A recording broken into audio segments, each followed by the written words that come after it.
ধরছে না, চাঁদা নিতে যাচ্ছে, বারবার হুমকি দিচ্ছে, চাঁদা না দিলে মাইরে ফেলা দিব। এইরকম সেই অন্তর্বর্তীকালীন সরকার কতদিন দরকার মনে হচ্ছে? নিয়ে 5 বছর আমার হিসেবে, তাই না? 5 বছর হলে ভালো হয়। শাসন করতে হবে, খালি সরকার থাকতে হবে না।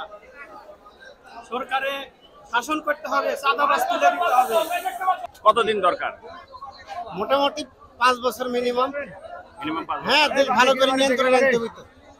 দেশ ভালোভাবে নিয়ন্ত্রণ না আসলে তো মনে করেন আবার হাঙ্গা সাঙ্গা শুরু হয়ে যায়।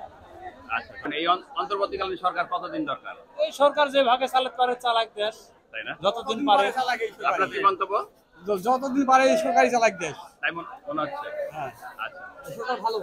ওই আমি লিখো যেরকম, বিএমপি এরকম, জামাত শিবিরও এরকম। চলো ভালোভাবে চালাতে পারে, এইভাবে যদি অন্তর্বর্তী সরকারের যদি সমাধান ক্লিয়ার রাখতে পারে, এটাকে 5 বছর চালালে সমস্যা নেই। গন্ডগোল না হলে দেশ নিয়ন্ত্রণে থাকলে পারবো। তুমি বলো, একটু মন্তব্য করো। দেশ সংস্কারের জন্য যতদিন প্রয়োজন ততদিন থাকুক, সমস্যা নেই।